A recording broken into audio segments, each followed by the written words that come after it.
شب بخیر دوست من. میدونم امروزت پر از ماجرا بوده، اما الان دیگه وقتشه همه چی رو رها کنی. چشمات رو ببند، یه نفس عمیق بکش و بذار با هر بازدم خستگی ها ازت دور بشن. بدنت سبک میشه، پلکات سنگین تر میشن و ذهنت کم کم آروم میگیره. من اینجام که قصه‌ای برات بگم، قصه‌ای که مثل یک لالایی تو را همراه خودش میبره تا آروم و بی دغدغه بخوابی. در زمان قدیم سلطانی بود به نام حاتم طایی. یک روز وقتی از شکار برمیگشت دید جوانی مثل ماه شب 14 در بیابان در خاک میغلطد و ناله میکند. رفت بالای سر او و پرسید: چه شده؟ جوان گفت: برای چه میپرسی؟ گفت: میخواهم کمکت کنم. جوان گفت: ای برادر عزیز، من پسر سلطان شام هستم. یک روز یک دختر بازرگانی را دیدم و عاشق او شدم. دست از تاج و سلطنت شستم و به خواستگاری او آمدم. دیدم هزار مثل من خاکستر نشین دارد. دختر از خواستگارها سؤالهایی میپرسد که هیچ کس نمیتواند جواب دهد.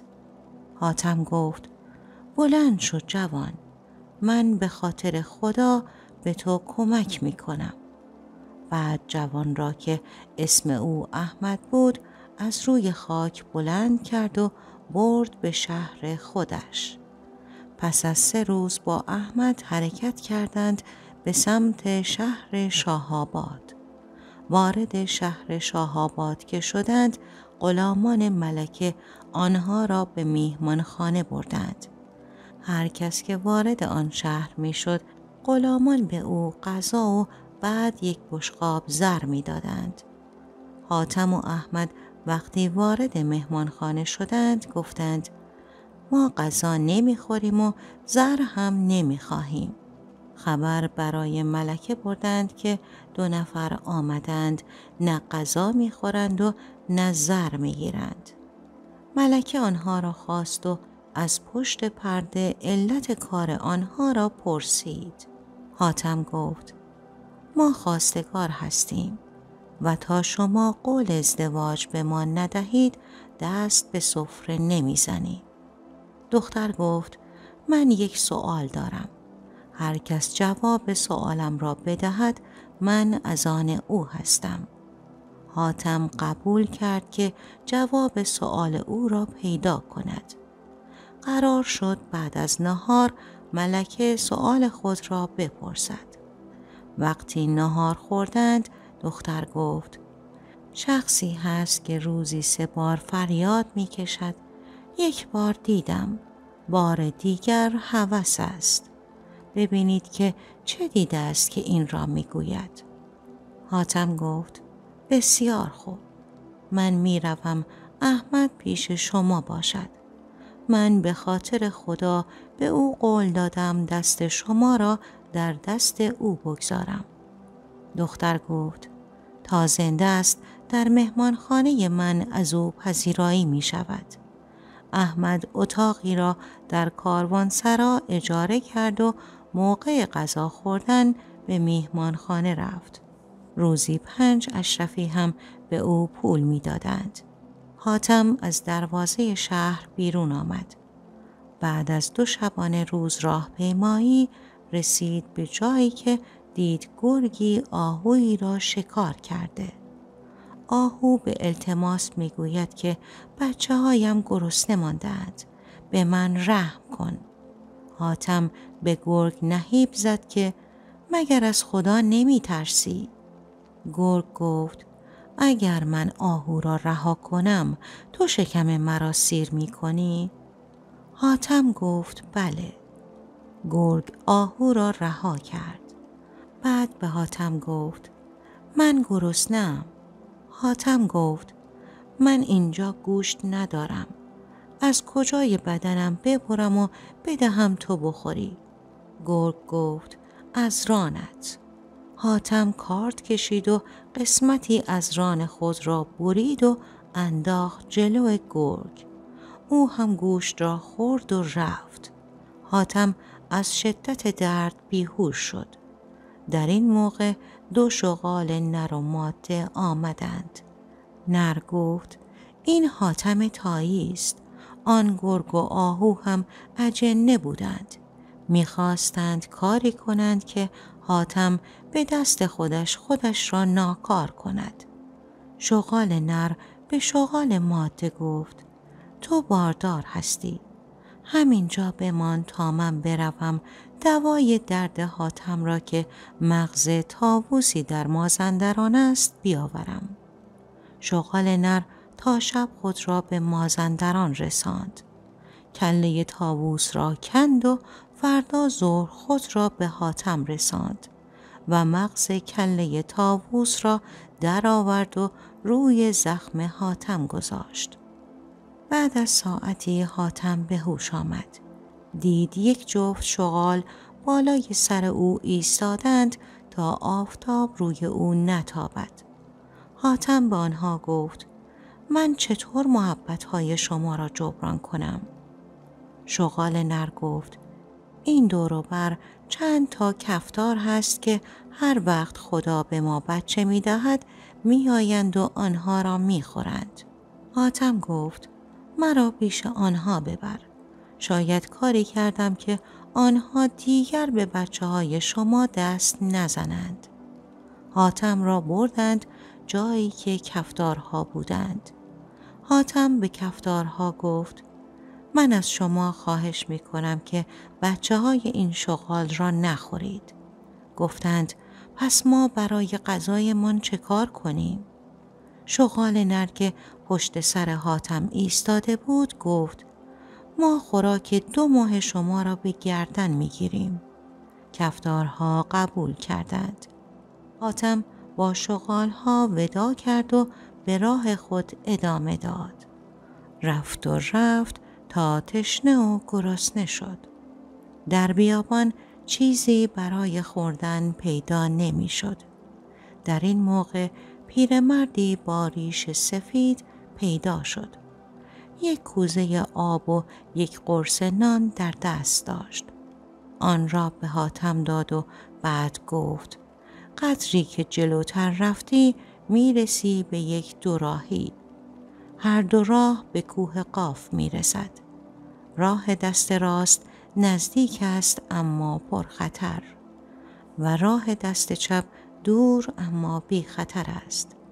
حاتم از راه دست راست رفت. 1 وقت دید 1 گله خرس دور او را گرفتند. خرس‌ها حاتم را بردند پیش پادشاه خودشان. خرس به حاتم سلام کرد و گفت من از بزرگان خود شنیدم که جز حاتم طایی کسی از آدمیزاد اینجا نمی آید. برای حاتم غذا بیاورید. رفتند و برای حاتم چند تا سیب و گلابی آوردند. بعد پادشاه خرس‌ها گفت ای حاتم من دختری دارم که تا به حال کسی را لایق همسری او نیافتم. میخواهم او را به تو بدهم. حاتم گفت آخر من چطور با 1 خرس عروسی کنم؟ شاه غضبناک شد و دستور داد تا او را به بند بکشند. بعد از 1 هفته باز شاه خرس‌ها حاتم را خواست و حرف خود را تکرار کرد. حاتم رفت و دختر را دید. بالا تنه او مثل آدمیزاد و پایین تنه او همانند خرس بود. باز حاتم قبول نکرد و شب حاتم آن پیرمرد را در خواب دید. پیرمرد گفت ای حاتم هیچ چاره‌ای نداری جز عروسی با دختر خرس. تو قبول کن بقیه آن با من. بعد از 1 هفته باز پادشاه خرس‌ها حاتم را خواست و حرف خود را تکرار کرد. حاتم پذیرفت. 1 ماه گذشت. حاتم کم کم دختر را راضی کرد که پدر او به او رخصت رفتن بدهد. دختر خرس گفت قول بده که دوباره برگردی پیش من. حاتم قول داد. دختر پیش پدرش رفت و رضایت او را گرفت. بعد 1 مهره از گردنبند او را درآورد و داد به حاتم و گفت حاتم این مهره را پیش خودت نگه دار. تو را از هر جانور و آتش و دریایی حفظ می کند.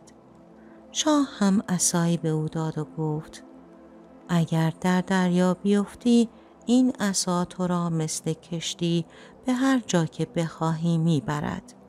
حاتم رفت و رفت تا رسید به 1 چشمه آب. دید رخت خوابی لب چشمه انداختند اما کسی پیدا نیست. 1 وقت دید جوانی آمد و به حاتم سلام کرد. پرسید تو کی هستی و کجا می روی؟ حاتم قصه خود را تعریف کرد.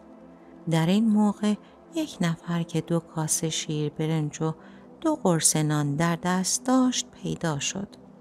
جوان و حاتم غذا را خوردند و جوان به حاتم گفت 1 مقدار که جلوتر رفتی می رسی به 2 راهی.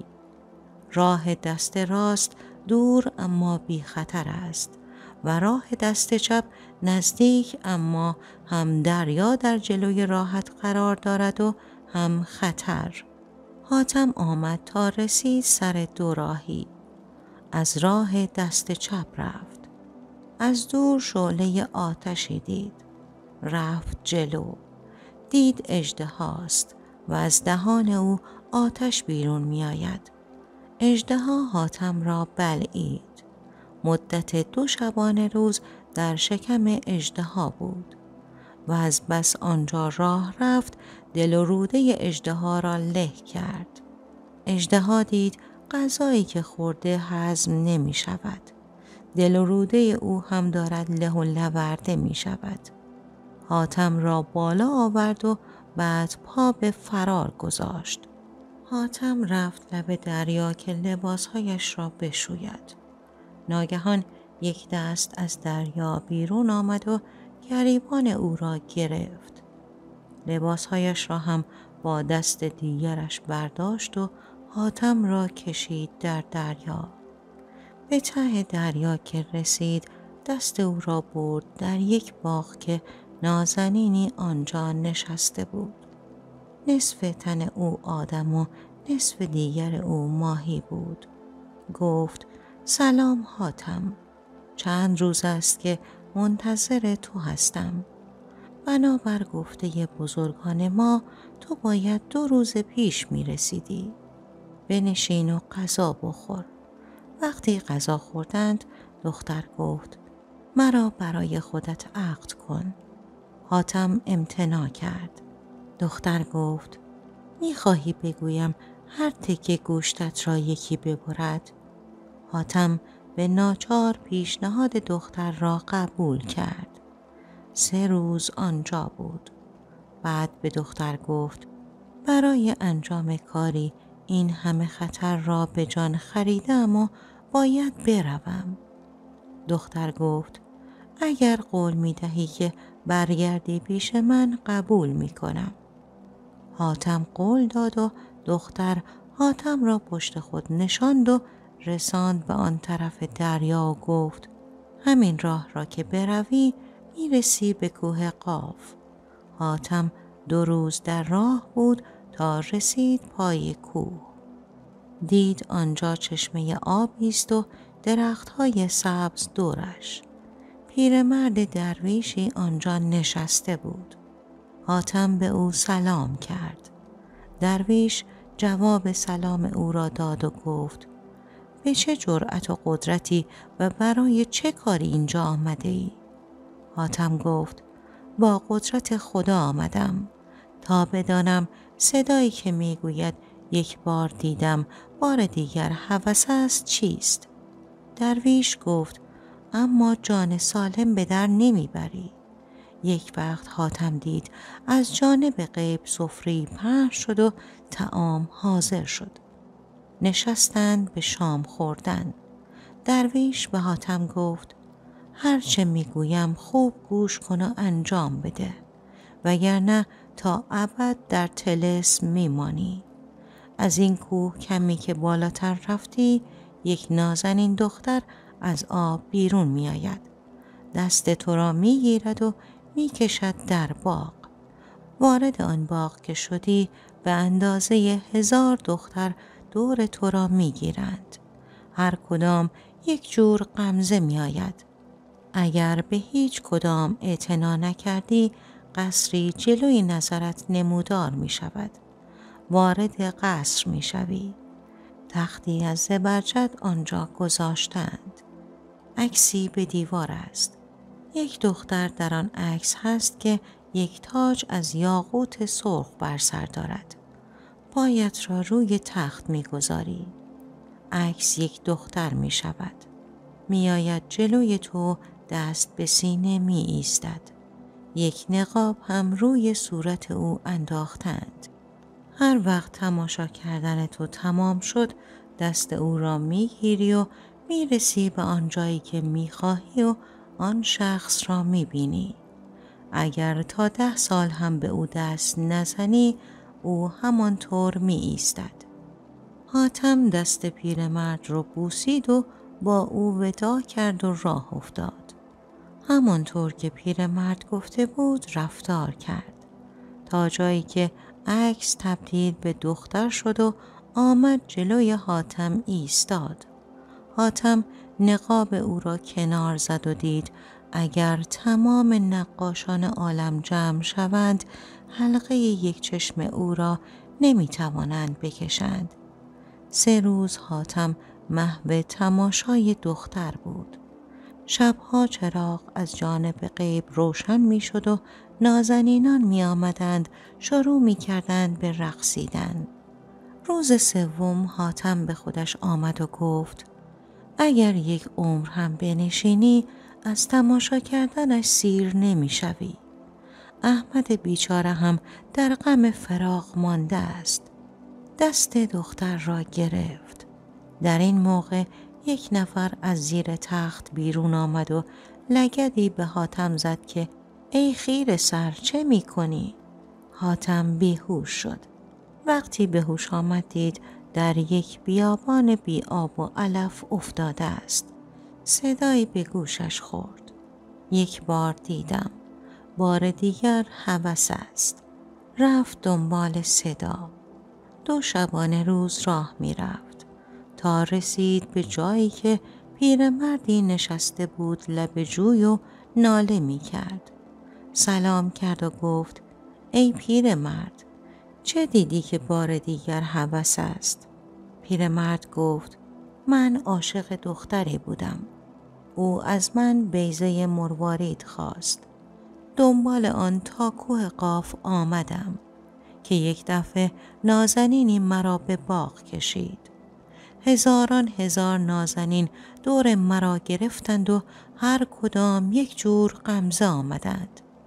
من به طرف یکی از آنها دست دراز کردم که یک دفعه دختری که در عکس بود و تاج یاقوت بر سر داشت جلو آمد و یک کشیده به گوش من زد و گفت دور شو. 7 سال بیهوش بودم. وقتی به هوش آمدم خود را در بیابان دیدم. هرچه می گردم راهی پیدا نمی کنم. حاتم گفت اگر قول بدهی که دیگر دست به آن نازنینان دراز نکنی، من تو را به آنجا می برم. حاتم او را برد به باغچه. گفت این همان جایی است که آن نازنین از دریا بیرون می آید و تو را می برد. پیرمرد از او تشکر کرد. حاتم با او وداع کرد و راه افتاد. آمد تا رسید لب دریا. دید دختر ماهی آنجا نشسته. به او گفت من باید بروم. نشانی خود را می دهم. اگر خواستی در خشکی زندگی کنی بیا پیش من. دختر ماهی قبول کرد. با هم ودا کردند و حاتم راه افتاد تا رسید پیش جوان درویش. یک شب پیش او ماند. بعد راه افتاد تا رسید به دختر خرس. 1 ماه پیش دختر خرس ماند. هنگام عزیمت گفت اگر خواستی میان آدم ها زندگی کنی، قاصدی میفرستم که پیش من بیایی. دختر قبول کرد. حاتم از او خداحافظی کرد. سر راه کفتارها را دید که به قول خودشان وفا کرده بودند. حاتم رفت تا رسید به شغالها. 1 شب پیش آنها ماند. دید 3-4 تا بچه شغال هم آنجاست. از اینکه بچه دار شده بودند خوشحال شد. با آنها ودا کرد. آمد تا رسید به شاه‌آباد. احمد را در کاروانسرا پیدا کرد. با هم رفتند پیش ملکه. ملکه از پشت پرده به حاتم گفت من همان روز اول می‌خواستم امر شما را انجام دهم، اما به خاطر مردم نتوانستم، چون عهد کرده بودم که مرد اختیار نکنم. حالا من از آن تو هستم. حاتم ملکه را بخشید به احمد. 7 شبانه روز جشن گرفتند. حاتم فرستاد به دنبال دختر خرس و دختر ماهی. آنها هم آمدند. قصه امشب هم به پایان رسید. حالا دیگه وقتشه آروم توی دنیای رویاها قدم بزنی. امیدوارم لحظه به لحظه سبکتر شده باشی و ذهنت پر از آرامش باشه. شبت سرشار از خوابهای شیرین.